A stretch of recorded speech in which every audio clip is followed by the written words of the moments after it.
Sejam muito bem-vindos à nossa oficina, a formação em MFC, potencialidades e desafios. Meu nome é Cálida, sou acadêmica de medicina, atual presidente da Liga Acadêmica de Medicina de Família e Comunidade da Universidade do Estado de Mato Grosso. Oi, pessoal, tudo bem? Meu nome é Vinícius, sou acadêmico de medicina pela Universidade Federal de São João del Rei e sou atual presidente da Liga Acadêmica de Medicina de Família e Comunidade da UFSJ. Eu e Kali iremos apresentar a oficina e fazer o intermédio entre as nossas palestrantes e vocês. Fique à vontade para enviar as suas dúvidas no chat. E para dar o início à nossa oficina, apresento nossas palestrantes. A doutora Dolores Noronha Galdeano, médica pela Universidade Federal do Triângulo Mineiro, em 2017. R2 em Medicina de Família e Comunidade pelo Grupo Hospitalar Conceição. Convidamos também a doutora Thaís Gonçalves Almeida, médica formada pela Universidade Federal do Rio Grande do Sul em 2018 e com residência médica em Medicina de Família e Comunidade em andamento no Hospital Nossa Senhora da Conceição. Fiquem atentos aos formulários de presença. Nós lançaremos o formulário de check-in ao início da palestra e ele ficará aberto durante 20 minutos. Ao final, vamos fazer o check-out e ele será lançado após o término da apresentação, quando a gente iniciar as perguntas. E ele vai ficar aberto para vocês responderem até o final da nossa transmissão. Como o Vinícius já disse, as perguntas elas podem ser enviadas pelo chat, ou se alguém quiser enviar anônimo, não quiser se expor, nós vamos mandar o link também para vocês de forms, para vocês responder, para vocês mandarem essas perguntas. E aí, ao final da palestra da doutora Dolores e da doutora Thaís, nós vamos selecionar essas perguntas e fazer a elas. Doutora Thaís, doutora Dolores, eu e o Vinícius vamos mutar os nossos microfones e, posteriormente, podem dar início à apresentação. Boa oficina a todos.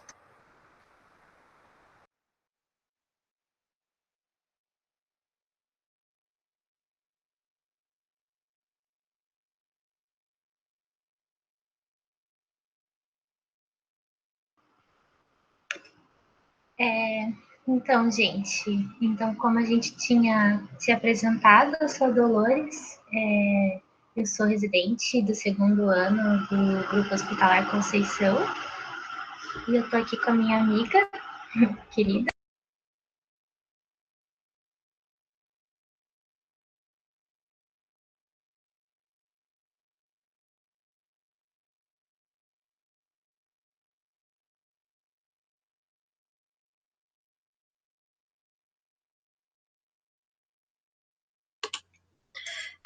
Eu acho que eu perdi o som, peraí. Vocês estão me escutando? Sim. Tá. Eu sou a Thaís, então. Eu estou, então, com a Dolores aqui, sou médica, sou residente de Medicina de Família do segundo ano do Grupo Hospitalar Conceição, né, já nos apresentaram, e a gente vai falar sobre a formação em Medicina de Família, né, então, vamos começar. Como é que vai funcionar, então, a oficina? A gente vai começar, então, com uma contextualização da formação em Medicina de Família, com alguns pontos que a gente achou importante trazer para problematizar, né, depois falar um pouco da nossa trajetória, né, na medicina de família e, no final, trazer alguns aspectos emocionais e sofrimento na formação. E depois as perguntas, né? Então tá. Vocês estão me escutando bem? Sim, tá bom. Tá, então tá bem. Vamos lá, então. Para começar, eu queria trazer aqui uma frase que está na minha universidade, que eu me formei, na Universidade Federal do Rio Grande do Sul, que me toca, que eu acho que é muito importante de trazer e a gente pensar quando a gente fala em formação de medicina de família, que é para quê e para quem que serve o nosso conhecimento, né? Porque a gente está se formando, está se especializando.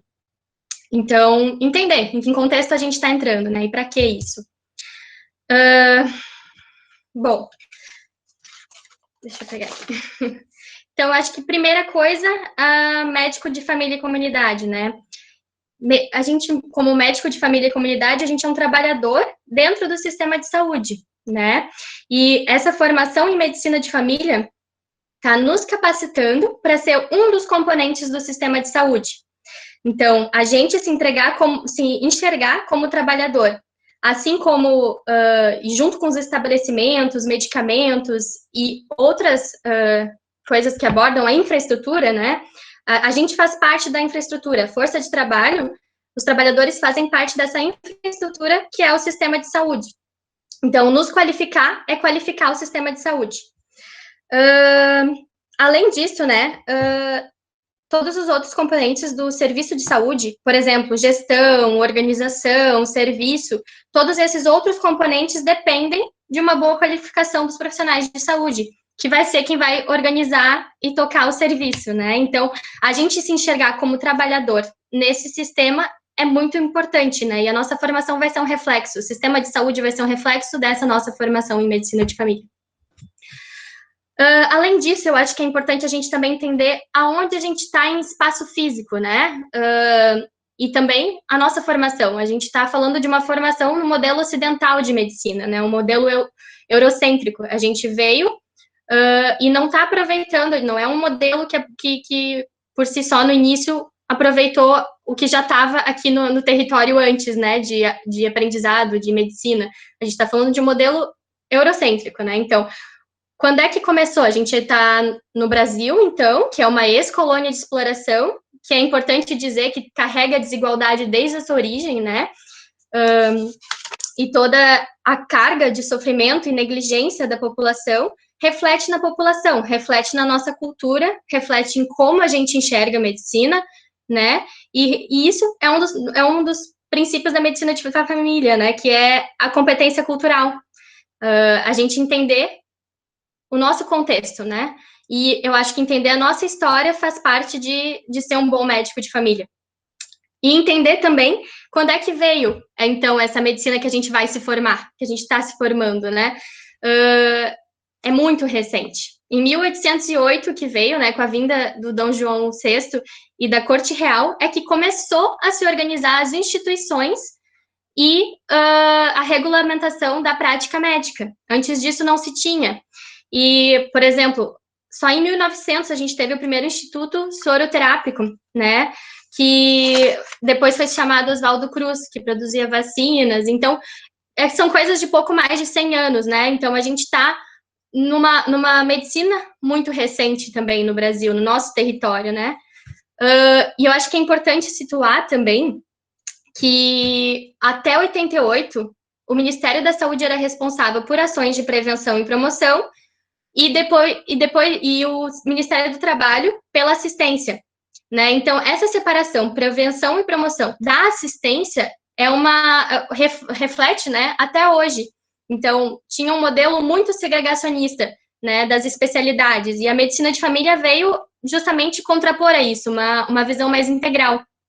Então, trazer, então, também que nessa retomada histórica, né, nesse contexto que a gente está vendo de muita segregação, que começou também movimentos de estruturação das residências na segunda metade da década de 70.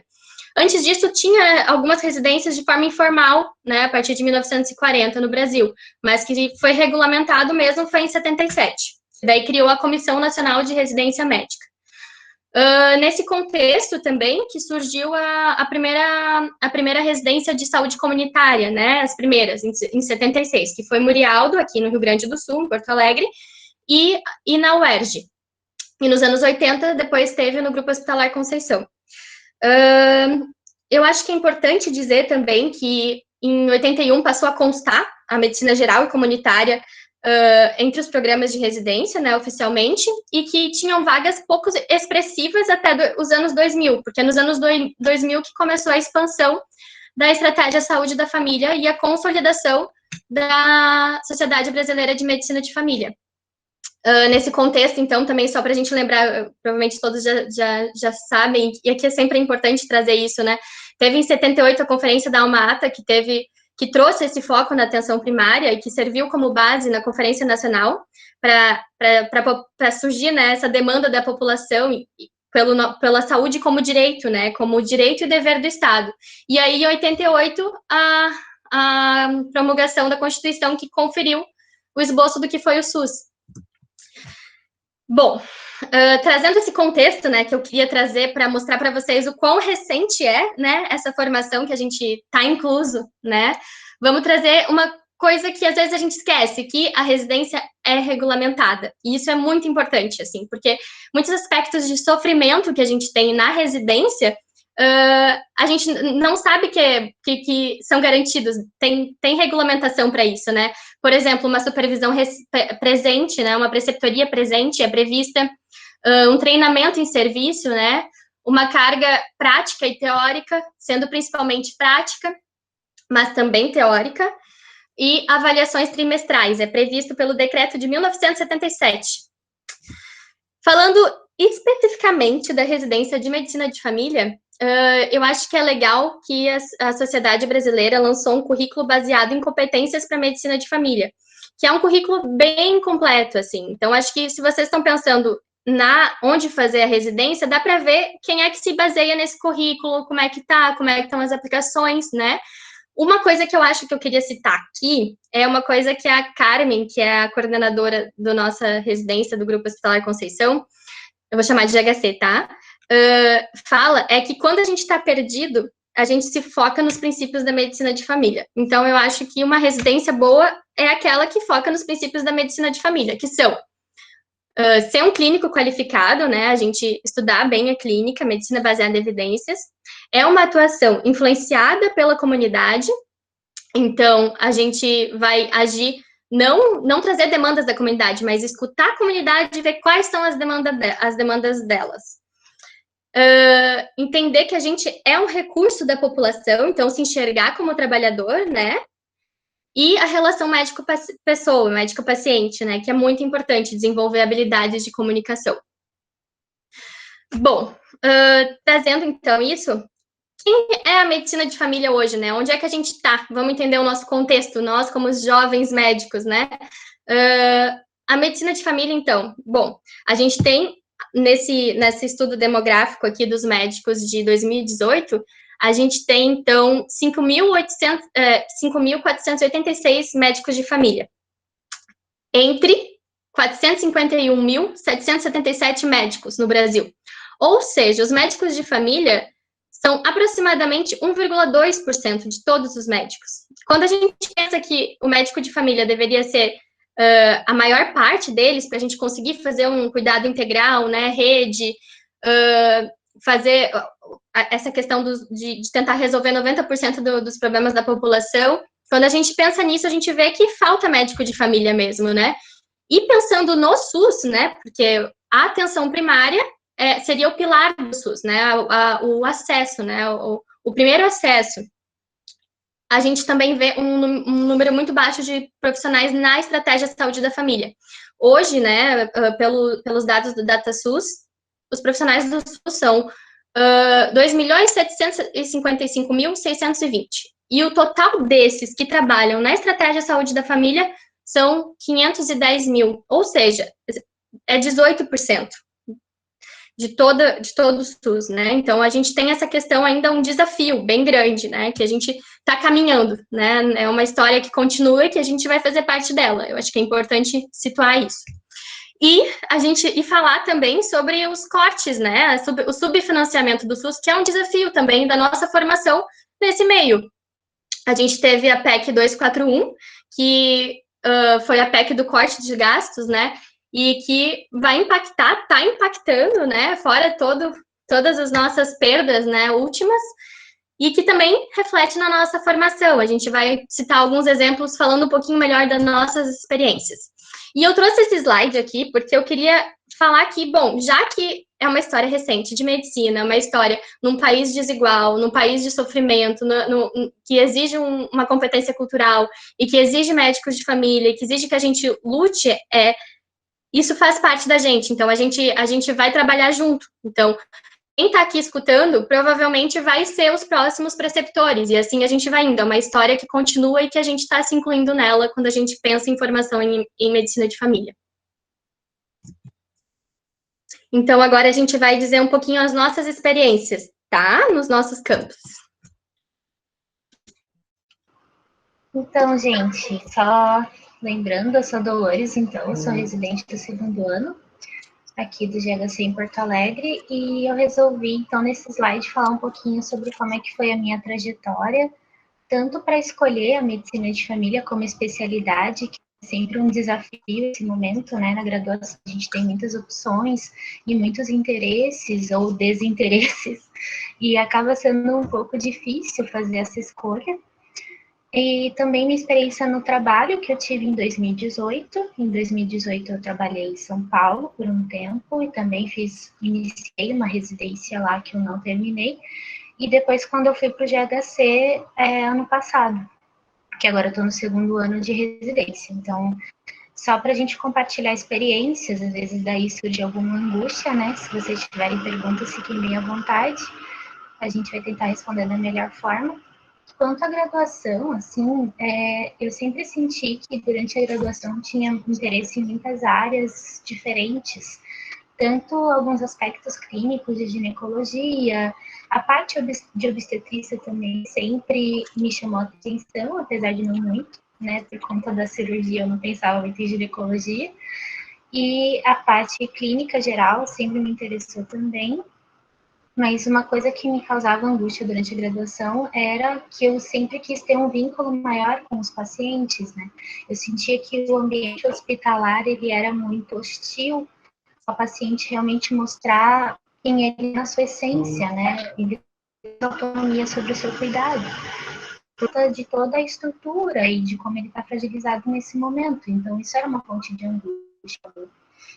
E durante a graduação, então, que eu fiz lá em Uberaba, Minas Gerais, na UFTM, que é a Federal do Triângulo Mineiro, era uma formação muito hospitalocêntrica. Então, assim, o currículo não era reformado, a gente não tinha passado pelas mudanças que agora são obrigatórias, já eram obrigatórias na época, mas existia muita resistência, né? Inclusive do grupo que eu fazia parte de longe, assim, dava um apoio para o grupo do núcleo estruturante que discutia o currículo, então existia essa dificuldade bem grande, assim, na UFTM de mudança da grade curricular. Então, a gente tinha uma formação hospitalocêntrica, o internato ele era voltado lá para o hospital e a gente tinha muito pouco tempo na unidade de saúde.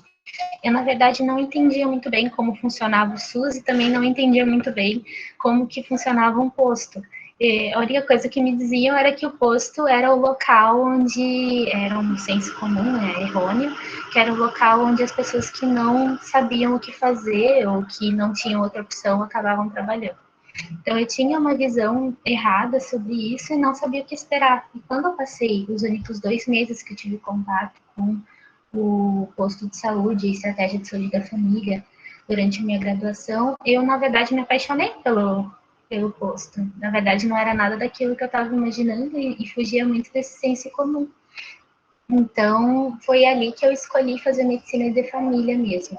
Eu já tinha participado da Liga de Medicina de Família lá de Uberaba, e eu participei anos da Liga durante a minha graduação, fiz parte da coordenação estudantil, foi atrás da grade de aulas, era uma loucura para conseguir aula, professor e idade para todo mundo, todo aquele período de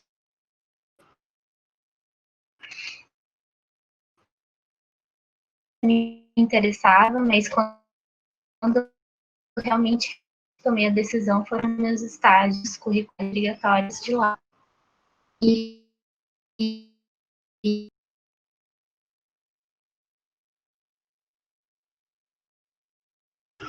aquela que a gente está realmente isso ainda é muito deficitário, nós ficamos muito focados nas coisas e isso me causava esse sofrimento. E a medicina de família eu encontrei, como a Thaís falou, né? Em 2018, então, eu comecei a trabalhar em Paulo, porque eu passei por um processo seletivo que ia para a residência de medicina de família de lá, que era o SUS, né, São Paulo. E eu passei, então, eu era contratada, tinha uma unidade, recebia salário, recebia alimentação,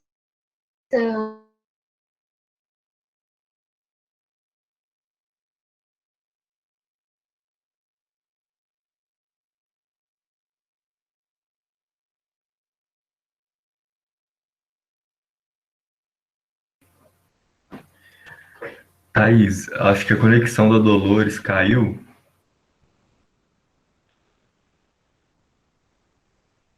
Acho que se você puder, se tiver alguma outra parte que você for apresentar, quiser apresentando até ela voltar, como você prefere. Ela voltou já.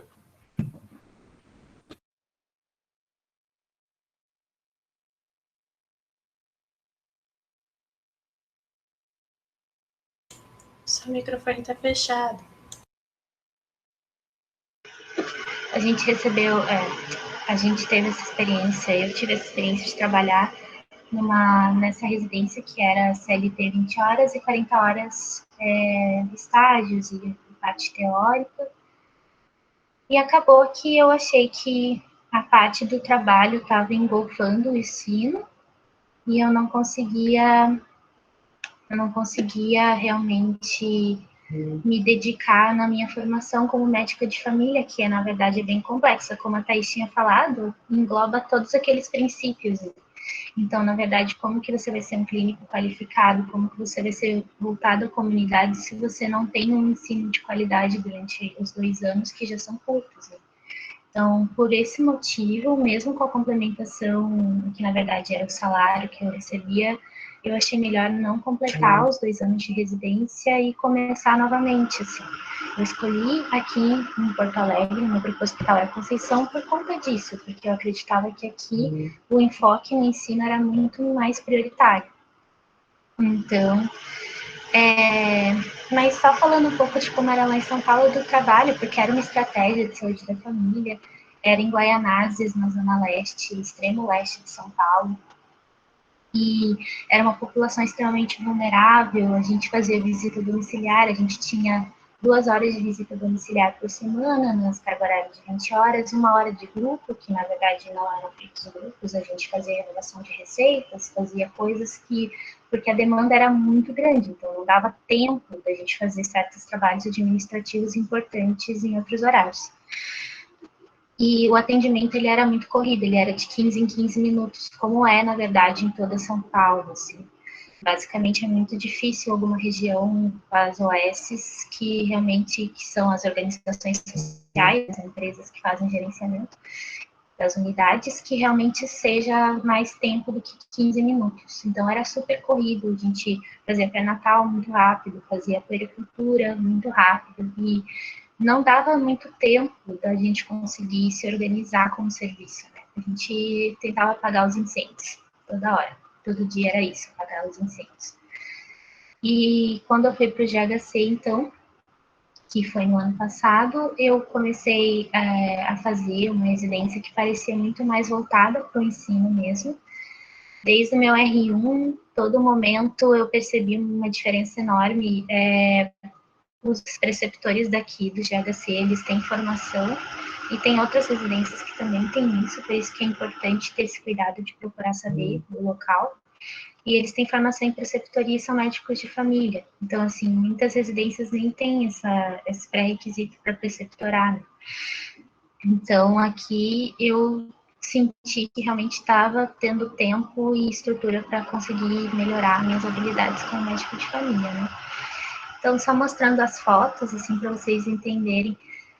Ali na foto mais extrema, onde tem um cachorrinho, eu estou aparecendo com as outras residentes, que na verdade são da residência multiprofissional, e alguns colegas da residência médica na medicina de família do meu posto. Agora eu estou no posto do Jardim Itu, aqui no GHC, na Zona Norte de Porto Alegre. E eles são meus colegas, e eles foram uma fonte de apoio imensa e uma fonte de ensino muito valiosa para mim, como na minha formação, ainda são.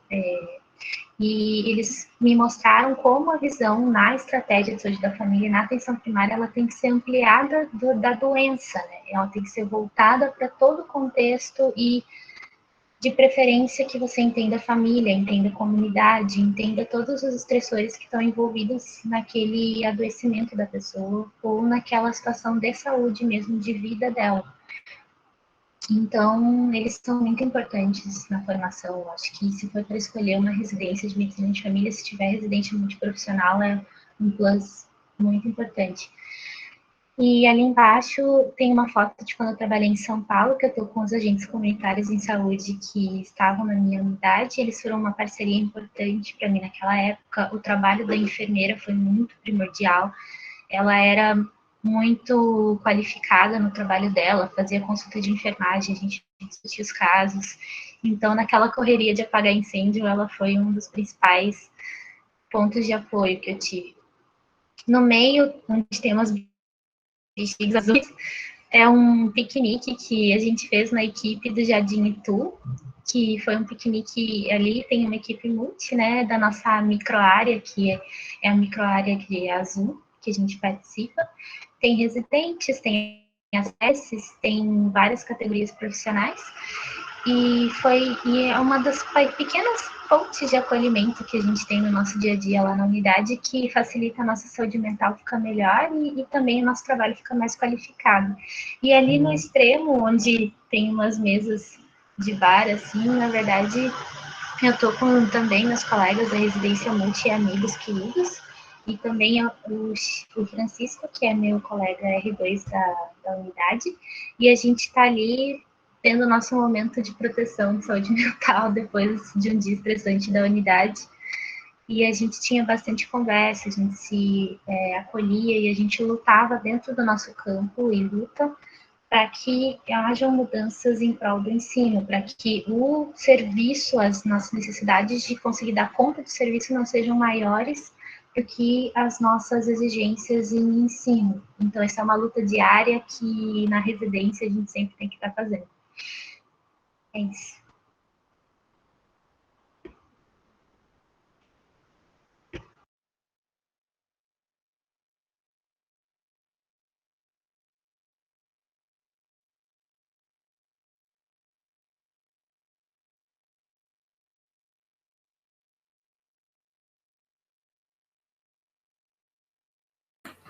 Thaís, seu microfone está fechado.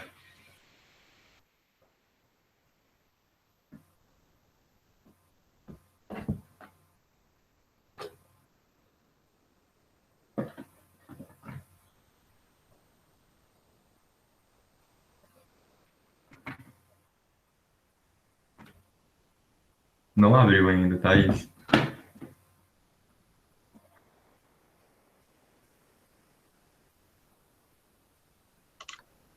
Aí, agora abriu. Tá. Bom, então, para continuar, eu vou falar da minha experiência agora, então, tá? Eu me formei na Universidade Federal do Rio Grande do Sul e quando falaram para a gente falar da nossa experiência na medicina de família, eu vi que é muito importante eu falar da minha experiência na Liga de Medicina de Família, porque muito do que eu aprendi na Liga eu carrego e foi muito importante, né? Então, bom, a Liga de Medicina de Família da URGS, ela foi reinaugurada em 2013, mas as atividades começaram em 2014. E eu participei de 2014, de 2013, estava na inauguração, até junho de 2018, que foi quando eu me formei. E foi muito importante, né? Marcou muito do que eu sou hoje e tive muita experiência, tanto prática quanto teórica. A gente fazia ambulatórios uma vez por semana, a gente atendia pacientes na unidade básica de saúde ali do Santa Cecília, do Clínicas, e éramos preceptorados pelos R2 e R3 de medicina de família do Clínicas. Então, era uma preceptoria muito boa e a gente aprendia muito sobre o método clínico centrado na pessoa e a parte clínica também baseada em evidências. Então, foi uma experiência bem boa, que me preparou, assim, para depois as outras experiências. Além disso, a Liga de Medicina de Família, a gente tinha cursos e aulas. Essa primeira foto, que tem bastante gente aqui, é do nosso curso de entrevista motivacional, que foram 2 dias, e foi um curso excelente, assim, que eu não tive nenhuma aula na residência de entrevista motivacional tão boa quanto esse curso. Então, foram pequenos tijolos que foram construindo a médica de família que eu estou me tornando. Então, a Liga teve uma grande importância nisso.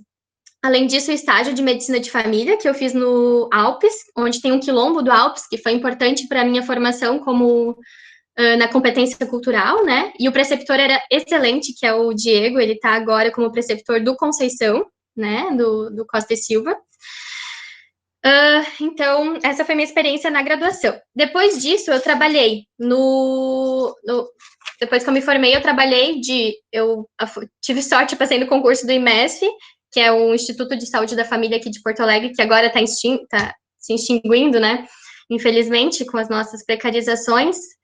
Mas eu trabalhei do início de julho de 2018 até janeiro de 2019. E foi um processo muito importante para minha formação como médica de família também, porque eu aprendi muito, assim, na prática. Claro, deixa eu só contextualizar, então. Eu trabalhei na Unidade de Saúde Santa Teresa, aqui de Porto Alegre, que é uma unidade de saúde numa população bem vulnerável.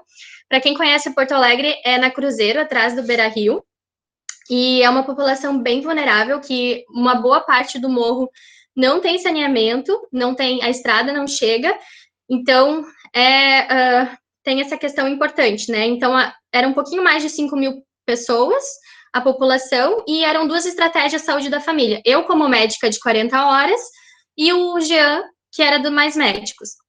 Então, a gente dividia o território. Muito importante, assim, que nesse contexto, né, tinha a demanda assistencial muito grande, né, eu atendia um paciente a cada 20 minutos, e nesse momento, né, em 2018, quando eu trabalhei, existia no Telesaúde, não sei se vocês conhecem o Telesaúde, mas dá para ligar no 0800 para discutir casos.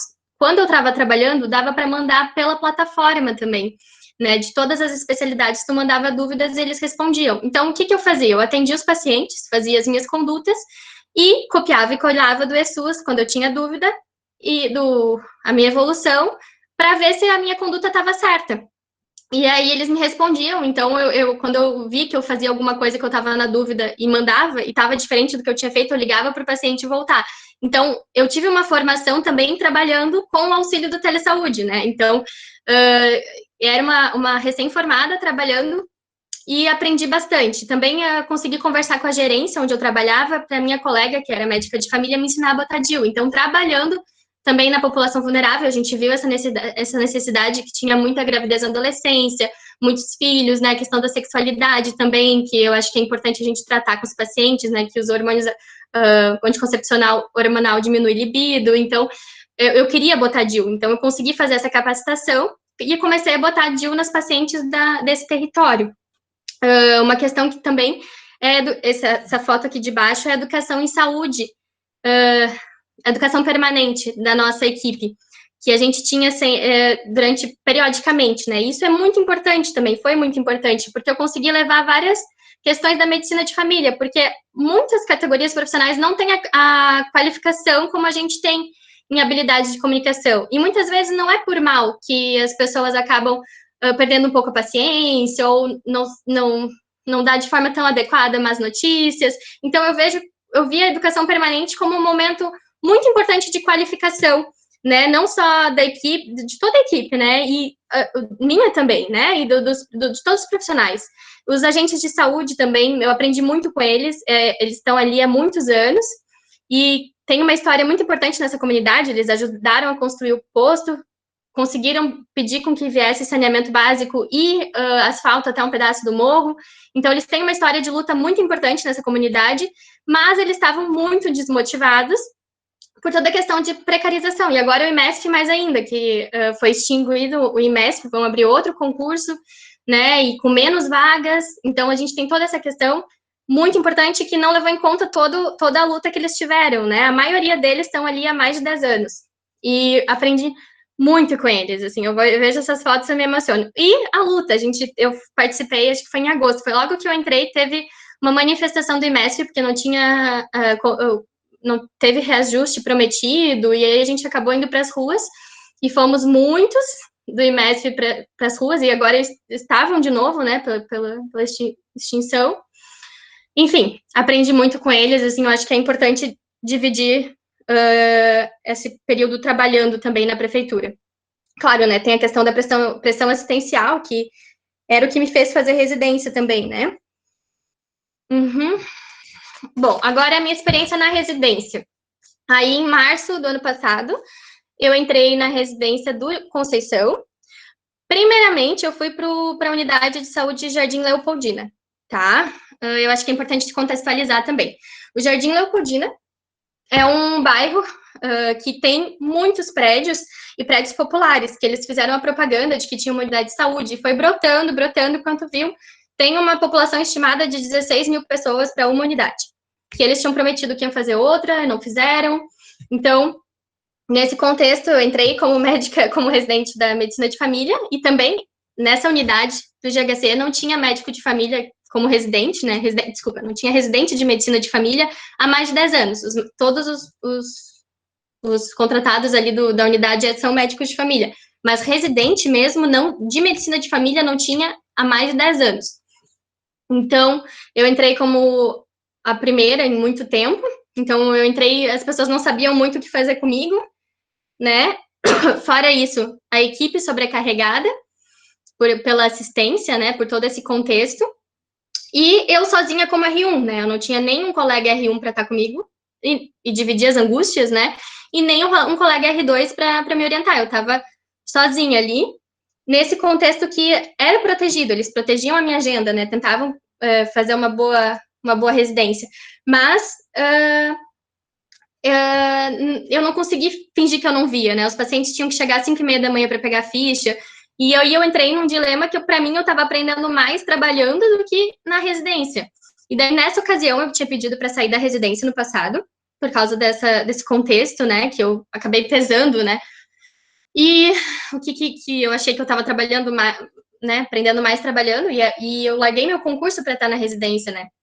Então, foi bem difícil decidir, daí eu tinha decidido sair, daí a Carmen, que é a coordenadora da residência, me abraçou, assim, e abraçou a minha angústia, a gente conversou, e aí eu decidi tentar de novo em uma nova unidade de saúde. Daí eu fui para o Floresta, que é a unidade de saúde completamente diferente o contexto, assim, tem uma população menor, tem mais médicos que a outra, e tem muito mais história de residência. Então, eu já tinha um R2 e tinha uma junto comigo. Então, me senti abraçada, igual a Dolores falou, que se sentiu abraçada no Itu, eu me senti abraçada no Floresta, fora a experiência com o residente que eles tinham há mais tempo. Eu já tinha um local, já estava bem preparado, os meus preceptores já sabiam um pouco como manejar, eu tive um bom acolhimento, assim, né, e essa questão dos colegas é muito importante para a saúde mental, assim, por mais que a situação tá difícil, se tu tem um colega para estar contigo na residência, e tu vai ter movimentos difíceis, porque a residência não, é bem difícil, né, é importante ter um colega junto, então, foi isso, assim, uma coisa que eu acho que é importante também dizer da residência, que os estágios, que eu acho que é bem diferente, porque eu cheguei a pensar em continuar trabalhando, porque eu estava aprendendo muito, e não fazer residência, né, só que eu decidi fazer, e eu acho que foi uma escolha que agora eu fico feliz em ter feito, porque eu aprendi coisas que eu acho que eu não aprenderia sozinha. Por exemplo, vendo quem tem experiência, por exemplo, abordagem familiar, eu aprendi muito, a gente aprende com os que chamam dinossauros, quem tem experiência, né, de tu olhar e ver, tu já sabe como é um padrão de relacionamentos, de repetição, que tu vai aprendendo, e tu vai aprendendo a manejar, e tu vai aprendendo a falar, e é todo um aprendizado que vai para além do que a gente lê nos livros. A gente aprende vendo, a gente aprende fazendo, a gente aprende sendo avaliada. Os estágios também, eu tive um estágio no PAD maravilhoso, que a gente conseguiu fazer cuidados paliativos, cuidar de ostomias.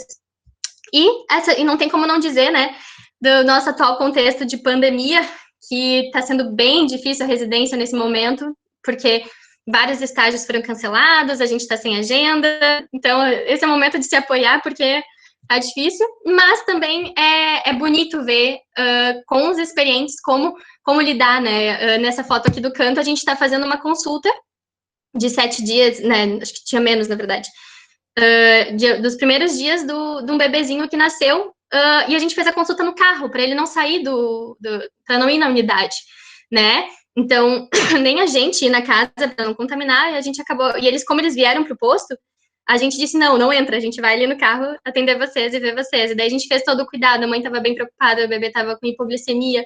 A gente fez um cuidado que a enfermeira foi maravilhosa, aprendi muito com ela, assim, de transmitir calma para a mãe, né? Tranquilizar que ela tá fazendo certo, né? E foi lindo, assim, trabalhando também na diversidade e aprendendo, assim, com os exemplos. Então, acho que foi bem importante essa experiência na residência, assim, tá sendo, apesar das dificuldades.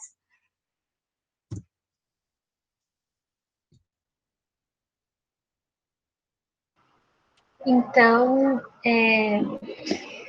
para a gente também continuar a nossa discussão, né, eu resolvi colocar aqui agora alguns tópicos que são importantes para a discussão quando a gente fala da residência, né, de medicina de família, de desafios e potencialidades, que, assim, a residência de medicina de família, ela tem alguns estressores que são levados em conta, como outras residências, ela tem uma carga horária muito grande, são 60 horas semanais, então é uma carga horária que vai muito além da carga horária da CLT, né? Então, apesar de nós sermos trabalhadores em saúde também, mesmo que estejamos numa pós-graduação, a gente tem exigência de carga horária de 60 horas, que é muito pior. Além disso, a gente tem exploração da nossa força de trabalho, porque a gente precisa, em muitos contextos, dar conta de toda aquela demanda que é o contexto daquele serviço e daquela unidade de saúde. Então, lógico que quando a gente fala de atenção primária e de estar inserida numa realidade daquela população adscrita, vão ter momentos que vão ser mais desafiadores em termos de carga de trabalho e outros que vão ser menos. No caso agora, no coronavírus, com certeza é um momento de estresse gigantesco, tanto para a população quanto para o país inteiro, o mundo inteiro e, inclusive, dentro da residência. Então, com certeza, as demandas de trabalho, para conseguir o que o posto pode adquirir para as pessoas tem sido muito difícil. A gente tem adaptado coisas online para fazer atendimentos de telesaúde, uso do WhatsApp para tirar dúvidas, estratégias que nós estamos montando agora para tentar reduzir um pouco essa falta de assistência, mas a exploração ficou bem maior e a gente tem que ter noção disso, que a gente vai ter que lidar com isso. E a ausência ou despreparo da preceptoria, que infelizmente é uma realidade em muitos programas, que as preceptorias, elas não necessariamente são médicos de família que dão, então eu acho muito importante ter uma pesquisa intensa, se você tem vontade de fazer a residência, procurar saber se é um pré-requisito ser médico de família para ser preceptor, várias não nem mesmo título, e também a parte de preceptores que não têm formação específica em preceptoria, que existem vários cursos hoje em dia de formação em preceptoria, e muitas vezes a residência não tem exigência que os preceptores se atualizem. Isso é lógico, a gente não está dizendo de se voltar contra o preceptor, a gente também tem que entender que o trabalho dele está precarizado, que ele está dentro do serviço, sofrendo um monte de pressão para conseguir dar conta da demanda, mas para a gente conseguir um melhor ensino em saúde e conseguir ter uma pós-graduação mais qualificada, é melhor que a preceptoria seja também qualificada. E, para isso, o programa estruturalmente tem que garantir para esse preceptor formas de com qualidade, inclusive com mais qualificação financeira, receber uma bolsa para ser preceptor, para receber horários também, ter horários protegidos para fazer preceptoria, nem todos os serviços isso acontece. Em São Paulo, onde eu tive a primeira residência, não existiam horários específicos para isso, então, na verdade, a preceptoria dentro da unidade praticamente não existia. Isso acontece às vezes, é uma forma muito inadequada, ao meu ver, porque dentro das competências esperadas para o médico de família, como a Thaís tinha falado, de todas essas qualificações que nós temos que desenvolver, uma forma de conseguir isso com qualidade é com o preceptor do lado, preceptoria de qualidade qualificada e do lado. Se não tem como ter essas opções, fica muito precarizado. E também, sempre a gente lembrando que nós somos trabalhadores da saúde também, então nós estamos submetidos a todas as explorações e problemas que são dos trabalhadores em saúde. Então, assim, a exploração, quando tem um contexto, por exemplo, de um governo que não leva em consideração as dificuldades envolvidas em atender a população, principalmente em um contexto como uma pandemia, fica mais precarizado o nosso trabalho também. E as nossas expectativas antes da residência versus a realidade que a residência apresenta também é um fator de sofrimento e desafio para nós, porque o médico que escolhe a especialização em medicina de família costuma ser a pessoa que já procura um olhar mais humanizado, que tem maior sensibilidade, que tem necessidade de desenvolvimento de habilidades de comunicação. Então, se o programa de residência ele não fornece as ferramentas necessárias para que nós tenhamos nossa formação qualificada, isso é uma fonte importante de sofrimento. E eu vi colegas como a Thaís, quando estava no Leopoldina, e outros colegas adoecerem por conta dessa expectativa não ser atendida. Então, é importante procurar saber como que é esse programa que vocês estão pensando. Estudos mostram que, na verdade, os residentes em medicina de família escolhem residência mais pela localização geográfica, ser perto do local de formação inicial, do que realmente as características intrínsecas do programa, né? E, logicamente, a complementação de bolsa e o CLT junto com a residência são estratégias tendentes da Secretaria de Saúde aumentarem o interesse dos médicos em serem residentes em medicina de família. Mas muito cuidado para usar isso como critério essencial para a escolha, tá? Por experiência própria, eu acho que é melhor levar em consideração como é o programa de residência mesmo. E levando também em consideração que essa relação preceptor-residente, ela também pode ser uma fonte de adoecimento, pode ser uma fonte de muito aprendizado também. Depende muito de como que essa preceptoria se estrutura dentro do campo. É uma preceptoria que leva em consideração uma relação horizontal, que considera que seja importante que esse residente traga suas dúvidas, questione, isso faz parte do processo de aprendizagem, tanto dele quanto do residente, de forma que tenha uma ensinagem voltada para o residente, ou talvez, em alguns casos, infelizmente, é uma preceptoria que só exige mais do residente para dar conta daquele contexto de super sobrecarga que ele também está vivendo, e acaba explorando mais o residente, colocando mais culpa num processo já difícil, né? E, na verdade, contribuindo com o adoecimento. Dentro dos nossos trabalhos de conclusão de curso, no ano passado, teve um trabalho muito importante, que foi uma conclusão que viu esses fatores estressores relacionados à nossa residência aqui do GHC, como médicos de família, mas que, na verdade, pode ser ampliado para toda a residência em saúde, né, que tem esses fatores que eu acabei de citar, e eu acho muito interessante. Isso.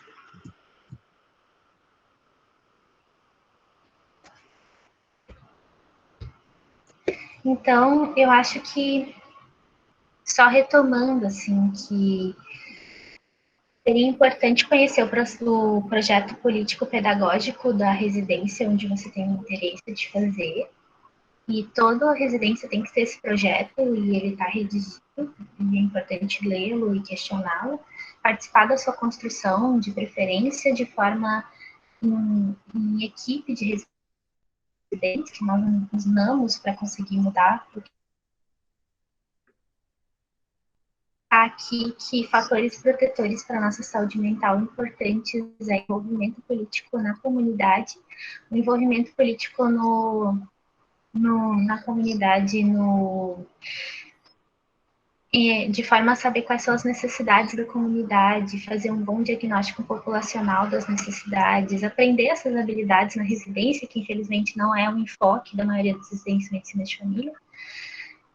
Relacionamento com a residência multiprofissional é muito importante como fator protetor, e também como forma de sempre aprender mais em como manejar e como lidar com as questões de saúde e nutrição primária. Entendimento do gestor sobre a residência também pode ser um fator protetor, como pode ser estressor, né? Se o gestor daquele campo, daquela unidade, ele entende que o residente é mais um trabalhador mal pago, e infelizmente na maioria, acaba que ele contribui para o nosso estresse, com muitas metas que são difíceis de ser atingidas e expectativas irreais E então, mas se ele entender que a nossa residência é uma forma também de qualificação profissional, ele pode ser um aliado, de certa forma. E é importante saber negociar com ele para conseguir ter uma residência melhor. E ter mais do que um residente em medicina de família por campo é um fator protetor importante, porque quando o campo tem seus desafios, você tem o seu colega, o seu amigo do lado, que vai estar sofrendo dos mesmos contextos e que vai conseguir, junto contigo, fazer negociação daquele campo, conversar tanto com o gerente quanto com a preceptoria, outros residentes, fazer parte da mediação dos conflitos. Então, assim, o fator de protetor é essencial, eu acho. O fator de proteção é essencial. E quando as residências elas estão em ampliação, a tendência é espalhar mais as residências, né? Então, ficarem mais em cada campo. E isso eu acho que é um fator estressante e complicado para a gente. Sim.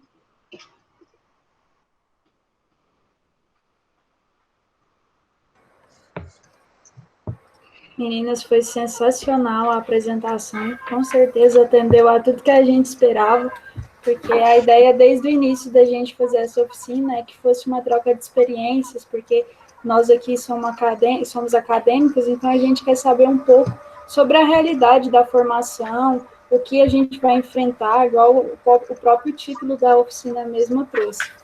E a gente vai começar, tivemos muitas perguntas, e as perguntas que a gente não conseguir responder aqui, nós vamos responder nos stores das nossas ligas. Então, a gente vai deixar no chat o @ e as perguntas depois a gente vai mandar para as meninas e a gente vai colocar a resposta no store. Vamos começar com a primeira pergunta. Então, a primeira pergunta que nós temos aqui é do Rodolfo, que ele perguntou quais as maiores dificuldades que você encontrou na sua formação, no caso de vocês duas, né? Você acha que a residência consegue cumprir todos os pontos necessários para uma boa atuação? O que vocês acham? Quer falar, Thaís? Primeiro? Pode ser. Eu acho que todos os pontos é impossível, assim, porque a medicina de família é muito, muito ampla, né?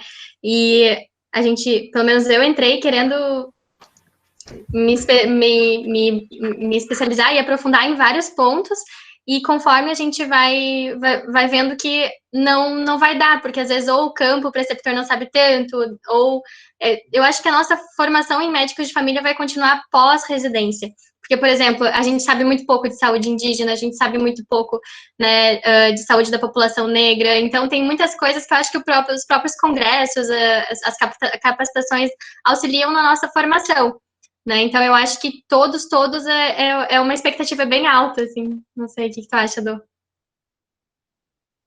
Eu acho que a resposta é mesmo não, né? Porque não, é muito difícil, como a Thaís falou, o programa dá conta de tudo. Eu acho que médico de família, ele está sempre em aprendizado constante, é uma corrida atrás de tudo que a gente tem que aprender, porque, na verdade, como nós trabalhamos com a população adscrita, os problemas de saúde, eles vão ser específicos daquele local, né, também.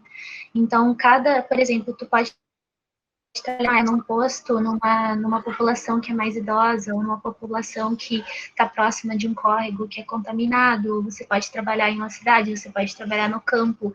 Então, assim, cada território vai ter suas especificações e faz parte da nossa formação como profissional, nossa formação continuada, que a gente esteja disposto a sempre correr atrás das nossas habilidades que a gente não conseguiu desenvolver durante a residência. Então, felizmente ou infelizmente, do seu lado bom e ruim, não existe nunca um momento que a gente vai chegar e falar, nossa, eu estou totalmente preparado para atuar. Médico de família é aquele que vai na mão na massa mesmo, vê vídeo no YouTube, conversa com o colega, faz de um jeito, dá um jeito. Mas eu acho que só para complementar a fala da Dô, que na nossa formação, por exemplo, no Conceição, eles colocaram a possibilidade de, por exemplo, no meu território tem mais idoso, mas eu quero botar DIU. aí a gente pode fazer um intercâmbio, né? Teve um colega nosso que foi para Barão de Bagé aprender a colocar DIU. Então, tudo é conversável com a coordenação também. Se tu sentir falta de alguma coisa, e se for um programa acessível, eles tentam ajudar, assim, né, nas demandas. Já aproveitando o gancho, então, a gente teve uma pergunta se você poderia citar 3 pontos positivos da residência no GHC e 3 pontos negativos. Essa é para Dor. Né? Tá, eu acho que 3 pontos positivos da residência, com certeza, é a abordagem familiar, que é muito forte aqui. A gente tem estágio específico em abordagem familiar, a gente tem um dia por semana de discussão de casos com genograma que a gente faz, e às vezes terapia de família também, que as nossas preceptoras conseguem fazer, 2 delas, né? Uma delas é a coordenadora da residência, então, com certeza, o enfoque na abordagem familiar é um ponto muito positivo. Outra coisa que eu acho muito positiva no GHC é que a maioria dos preceptores é formada em medicina de família e tem formação em preceptoria, então eu acho que isso é extremamente importante, se não crucial, para que a gente tenha uma formação mais adequada em medicina de família. E o terceiro ponto, então, é que a residência multiprofissional e a residência médica estão juntas no mesmo campo. Em muitos campos, assim, não são todos os postos, e isso varia muito, mas, assim, quando ela está presente, é um fator de muito aprendizado, de muita discussão que a gente vai levar para o resto da vida, com certeza. Então, são os 3 principais pontos positivos. Quanto a pontos negativos, eu acho que a parte de abordagem comunitária é deficitária. Infelizmente, a gente tem tentado melhorar isso, tem falado com a coordenação, como eu falei, conhecer o projeto político-pedagógico é essencial, mas acaba que a nossa abordagem para a formação de grupos, para diagnóstico de comunidade, para entender essas demandas e ferramentas é muito deficitária ainda. Tá? E outra coisa ruim, eu acho que é a discrepância entre os campos, porque dependendo de qual unidade tu for, a formação vai ser melhor ou pior. Então, na verdade, isso é um dos fatores negativos do GHC. A gente está tentando melhorar, a coordenação sempre tenta melhorar um campo ali, o campo ali, e assim, acaba que o residente estando presente naquela equipe, é um fator de estímulo para que o conhecimento consiga melhorar na forma como trata o residente. Então, isso pode ser transformado e deve ser transformado. Mas a nossa preocupação é que muitas vezes o residente ele é jogado lá como de qualquer forma, e não se pensa muito nas proteções desse residente. Por exemplo, se vai colocar num campo que não está acostumado, coloca 2, né? Isso não é priorizado pela coordenação muitas vezes. E acho que um terceiro ponto negativo, aí fica para Thaís. Mas eu acho que tu falou muito bem, e tu já citou 3, não citou? A diferença entre os campos. Tu falou muito bem, eu acho que mais um ponto negativo. Não sei, eu acho que tu resumiu muito bem, assim, a diferença entre os campos, que é gritante, assim, algumas vezes, né, tipo do Leopoldina, que eu tive a experiência. Realmente a comunidade, a gente não tem muita ação na comunidade, falta mesmo, bastante. Ai, não consigo pensar em outra. Eu acho que uma coisa é que, às vezes, existem alguns estágios que poderiam ser colocados que poderiam melhorar, assim, em termos de quais estágios a gente tem a nossa grade curricular, né? Mas isso está sempre em transformação. Eu acho que isso é muito do engajamento dos residentes. A gente conseguiu muita mudança de estágio por conta da nossa união e por conta da nossa luta como residentes. Então, por exemplo, tinha um estágio da internação que a gente passava que não era muito adequado, não tinha preceptoria qualificada, era dentro do hospital e era formação para atender pacientes hospitalizados, só que com uma preceptoria super desatualizada e nada prática. E aí a gente se uniu para reclamar sobre isso, para conversar, problematizar, expor, e aí a coordenação abraçou essa nossa ideia, e agora a gente tem um estágio completamente diferente. Então, eu acho que, na verdade, são alguns estágios que ainda precisam melhorar, né? Estágios externos, que a gente fala.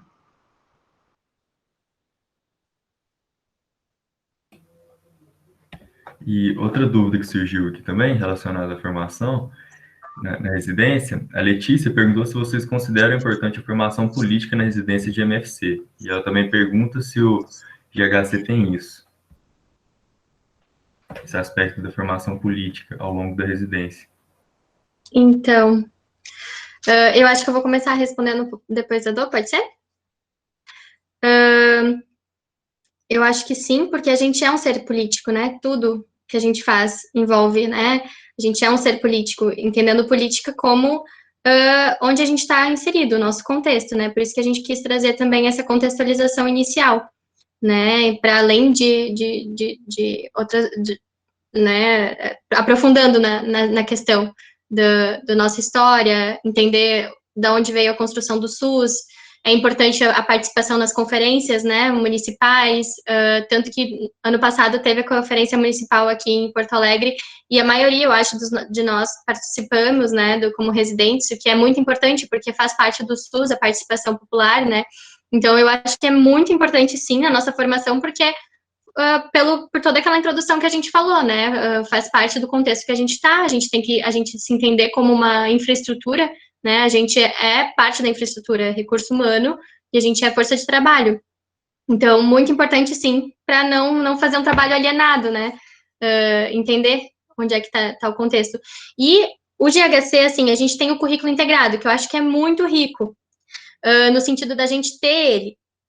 O problema é que ele é em pequenos grupos, então, algumas pessoas têm facilitadores que a gente chama muito bons, que conseguem instigar e estimular uma boa discussão, então a gente discute PNAB, discute vários assuntos que eu acho que é importante a gente situar, só que alguns não têm alguns grupos têm facilitadores que não são tão bons, que não estimulam, então também depende, né, mas só o fato de existir o currículo integrado, eu acho bom, e foi uma das opções que eu escolhi o Conceição, foi por causa disso. Eu acho que poderia ser ainda melhor, mas existe, sim, uma certa formação, assim, perto de outros que eu conheço que não existe, né, o que tu acha? Eu concordo com a Thaís, acho que a formação política, ela é primordial, assim, para o médico de família. A gente não tem como se isentar das necessidades da população, a gente tem que estar muito bem informado e atuante nas necessidades de cada local que a gente for trabalhar e como residentes também. Isso é muito importante, tanto para a formação como residentes, quanto para a nossa ética de trabalho mesmo, como médicos.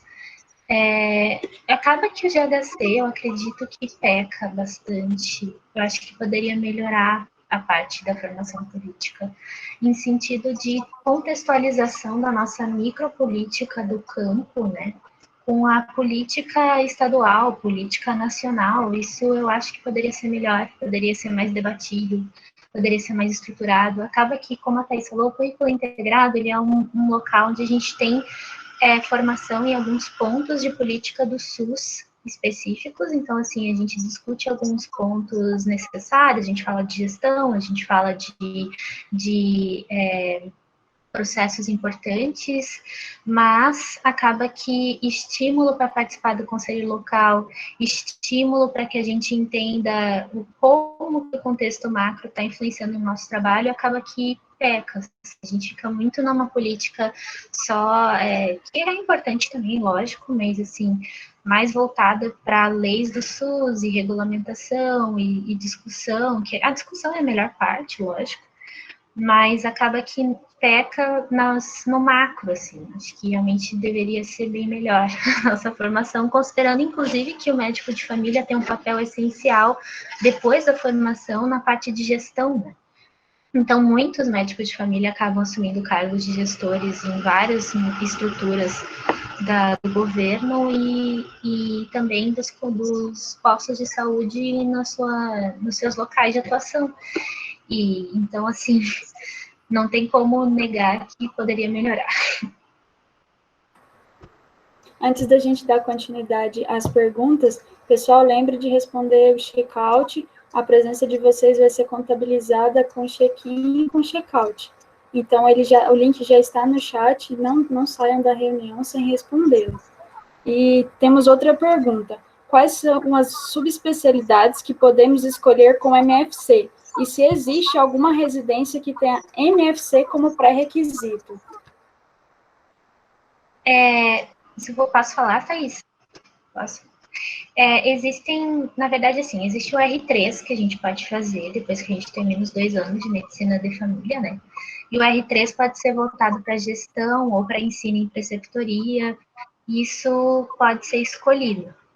E existem outras residências que podem usar MFC como pré-requisito, né? Que aí tem a residência de administração em saúde, Hanseníase, e também tem a residência de cuidados paliativos, que também aceita a medicina de família como pré-requisito. Então, tu pode, assim que terminar a residência, fazer um R3, ou você pode fazer uma outra residência que usa a sua como pré-requisito. Isso é possível.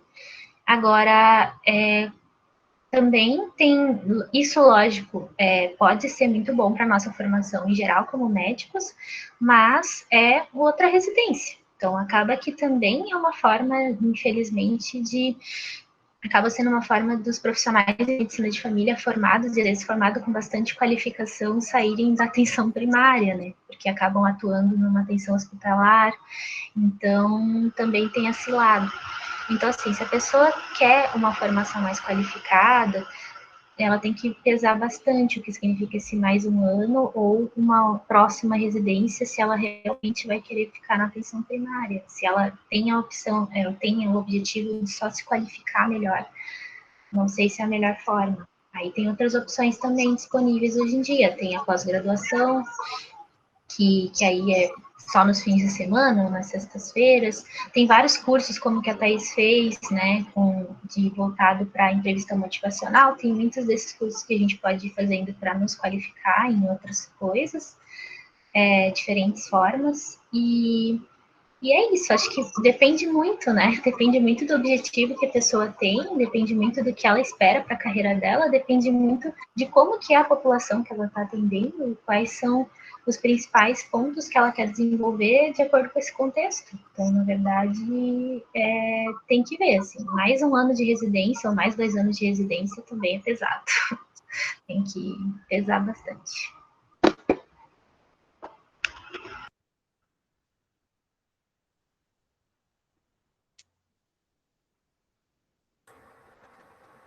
Acho que é isso, né? No chat nós temos outra pergunta. Ana Maria perguntando se tem diferença entre fazer residência e tirar título.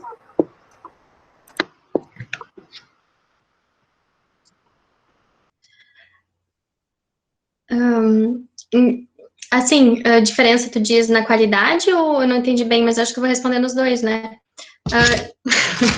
Diferença na qualidade, assim, eu acho que depende de onde tu faz a residência, né? Eu não vou dizer que, claro, no Tratado de Medicina de Família, até a gente estava revisando antes para fazer essa oficina, tá como padrão ouro a residência em Medicina de Família.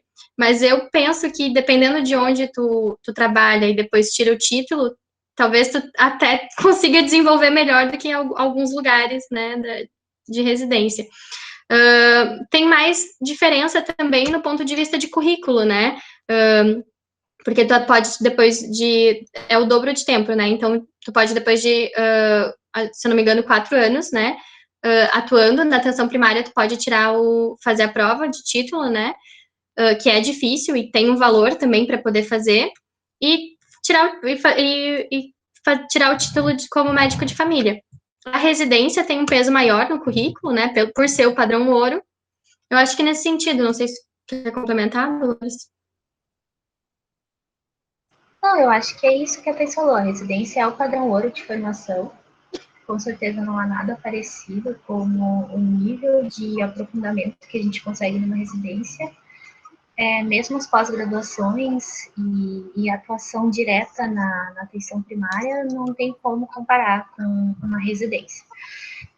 Lógico que, como a Thais falou, depende muito de qual residência que você está fazendo, assim, depende muito se essa residência ela tem um projeto político-pedagógico que seja muito rico, se ela realmente tem preceptoria qualificada, tudo aquilo que a gente tinha falado. Então, na verdade, tem que tomar cuidado para que essa residência seja mesmo a formação que tu está esperando e não uma forma da Secretaria de Saúde conseguir trabalho mal remunerado. Então, é bem complicado essa questão, mas com certeza a residência é a melhor forma. Outra dúvida que apareceu aqui no chat foi do Andrew, que ele perguntou o que vocês acham do R3 e MFC. Se confere um diferencial na formação e no mercado de trabalho.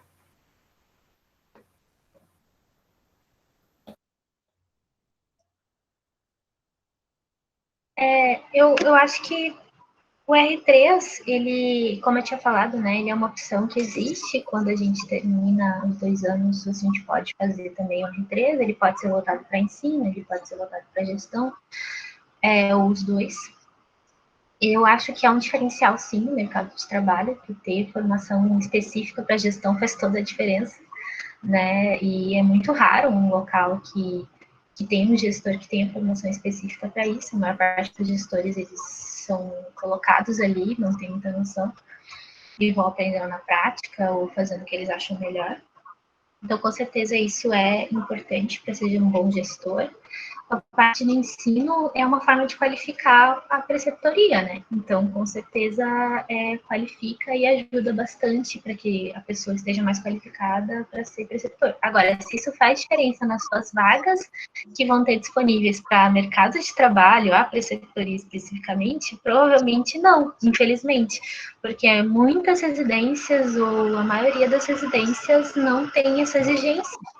Então, é um investimento específico na sua formação, é uma forma muito importante de tu qualificar a forma como vai ensinar para os residentes, mas pensando em chances de conseguir vaga de trabalho, assim, não é tão diferencial ainda. Mas a gente tem que lutar para que isso mude, para que realmente tenha estimulação dessas preceptorias, né, qualificadas. E eu acho que é importante também citar porque nesse R3 tu continua ganhando a bolsa, porque tem a questão financeira também, né, que eu acho que talvez é importante citar, e da carga horária, das 60 horas da residência. Então, o R3, por exemplo, tem R3 de paliativos, que agrega bastante, né, para quem gosta dessa área, mas também tem outras opções, tem as especializações, que tu pode começar a trabalhar, né, terminar a residência, começar a trabalhar e ir se especializando conforme tu vai tendo interesse, ou na população que tu tá trabalhando, tu se especializa também, tem vários cursos de especialização para além do R3, né, nas sub-áreas da medicina de família. A gente tem outra pergunta aqui, como é o dia do MFC? Quais os principais procedimentos e intervenções e qual a média salarial?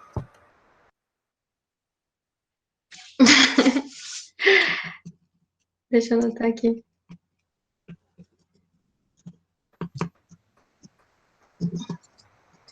Bom, então, eu acho que o dia, a maior parte é ambulatorial e na rotina, fora a residência, que na residência a gente tem, no GHC a gente tem um ambiente bem protegido, a gente acabou não falando isso, mas eu comecei a residência atendendo um paciente por hora, depois foi um a cada 40 minutos, daí, assim, um a cada 30, foi reduzindo, né?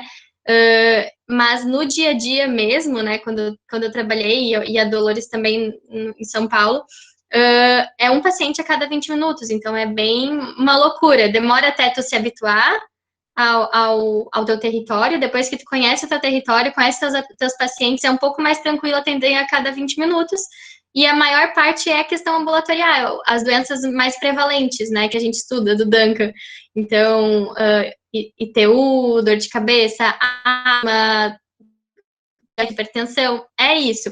Mas eu acho que o dia a dia também é o... Claro, tu vai ter a resposta e tu vai se sentir um médico de família depois de um tempo naquela comunidade, né? No início, assusta, assim, né? Muita coisa nova. Depois que tu conhece, tu vai entendendo o dia a dia e entende que, às vezes, a diabetes não é a diabetes, né? É outras coisas. Então, acho que é isso. A média... Qual que era a pergunta? A média salarial? O que vinha antes? Os principais procedimentos e intervenções. Ah, tá. depende também do campo, assim, se tu tem uma população mais vulnerável, às vezes o procedimento mais prevalente é tirar bicho de pé, né? Então, ou cantoplastia. Lá na UBS Santa Cecília eu via mais cantoplastia, que é cortar o pedacinho da unha encravada, né? No Vila Floresta eu não vi mais. Então, depende do território, né? Acho que a Du vai poder dizer também sobre isso. A média salarial eu posso dizer no que eu estava trabalhando, assim, no IMESF, que agora está extinto, né? Mas no IMESF era o líquido mais ou menos 9 mil, aqui em Porto Alegre, mais ou menos 9 mil e pouco eu recebia, mas se tinha residência de medicina de família, ia para 11 mil e pouco. Agora tem foi redividido, né, não existe mais IMESF, daí são mais de uma empresa aqui em Porto Alegre, e agora aumentou o salário. Eu não tenho certeza, porque um colega meu me falou esses dias, mas acho que aumentou, foi para 11 mil. Se tu não tem residência, se tem residência, acho que se tem residência vai para 13 mil. Mas isso aqui em Porto Alegre. No interior eles pagam mais, às vezes 15 mil, às vezes mais, para 40 horas, né, tô falando. Eu sei que alguns locais no Nordeste, né, pagam bem menos. Então, tinha um colega nosso que fazia 40 horas também e recebia, acho que era 7 mil. Então, varia de lugar para lugar, né? Mas é uma média salarial que, para mim, que não vim de um ambiente, eu achei bem alta. Mas 40 horas é bem cansativo. Eu não quero trabalhar 40 horas. Não sei. Trazendo agora mais para o âmbito acadêmico, você disse que foi importante para você a participação na Liga Acadêmica de Medicina de Família e Comunidade, né? E que teve assuntos que foram tratados lá que contribuíram para a sua formação. Você poderia dar um norte para a gente, assim, eu acho que tanto eu como presidente, o Vinícius também, e outros ligantes que estão aqui, da gente saber, é uma dificuldade nossa montar o plano de ensino para que a gente não fique muito engessado. Então, você poderia dar umas dicas para a gente sobre esses temas? Eu acho que o que eu levei mais forte, assim, para mim, várias coisas, né? É difícil citar todas, talvez eu esqueça de várias. Mas o principal que eu aprendi na liga e que eu levei para o trabalho foi aquela questão de deixar o paciente falar e não interromper ele. Porque quando tu tem só 20 minutos para atender, às vezes pode entrar naquela loucura de, vou responder, tentar ser objetivo, mas não. É ficar naquele silêncio, que, tipo, eu sou uma pessoa ansiosa, e eu atendendo, não parece que eu sou ansiosa, eu sou a pessoa mais calma porque eu aprendi habilidade de comunicação graças à Liga, né, de Medicina de Família, eu tive bons exemplos, assim, na Liga. Então, aquela questão de ficar, mais alguma coisa, esgotar, né, E às vezes, em 5 minutos, a pessoa falou tudo tu já consegue ter uma ideia melhor. Eu acho que manejar a consulta eu aprendi muito bem na Liga de Medicina de Família. Eu acho que a abordagem familiar, porque a gente teve aulas com a Carmen, também foi muito bom. Problemas prevalentes, o Rodolfo, que agora trabalha na secretaria, ele fez uma aula pra gente sobre problemas prevalentes da atenção primária, que me salvaram, assim. E eu baixei o Whitebook também, então consegui também várias coisas. Tipo, antibiótico, a gente nunca vai lembrar de cabeça, só depois de muito tempo trabalhando. Então, isso é normal, não se preocupem. Daí, para isso existe o Whitebook ou outras coisas. Problemas prevalentes. Eu acho que é legal também como lidar, tipo, é que a gente teve uma oficina sobre dar más notícias, que a gente fazia tipo um roleplay. E aí, dar más notícias e lidar com o paciente com raiva. Que é uma coisa também que, às vezes, o primeiro instinto é tu ficar com raiva também. E daí, tu aprende também não, calma, daí tu vai desarmando. E isso no dia a dia da medicina de família é muito prevalente, assim. O que mais chegava, às vezes, era gente gritando no posto, assim. Então, tinha uma paciente que sempre chegava querendo... Então, a gente consegue desarmar e vai aprendendo. Eu acho que isso também. A entrevista motivacional também foi super importante. Acho que isso, assim, talvez eu esteja esquecendo de alguma coisa, porque faz um tempo. Não sei.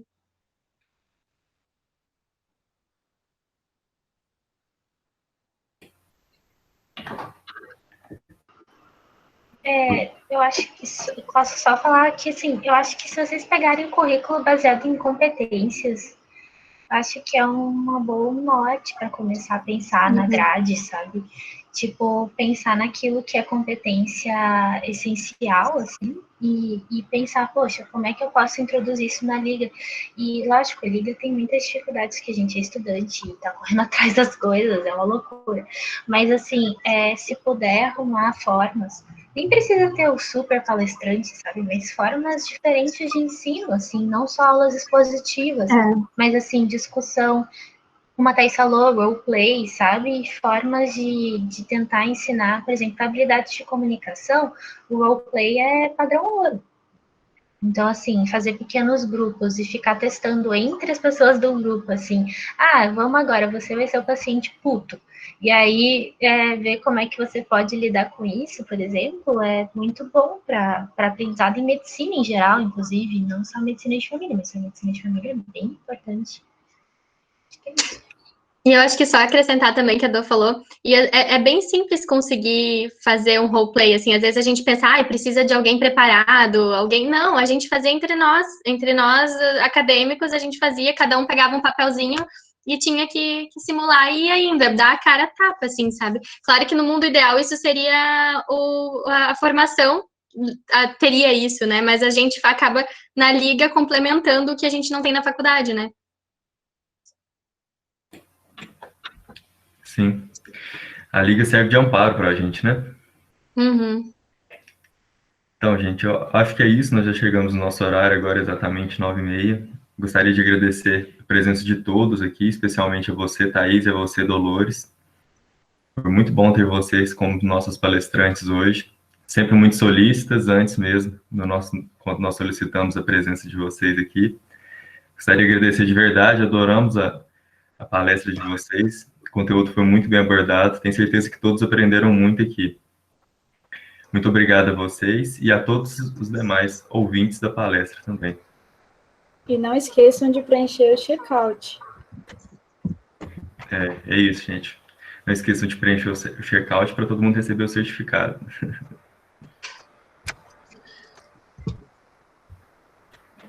Então é isso, gente. Muito obrigado. Até mais. Tchau. Um abraço a todos.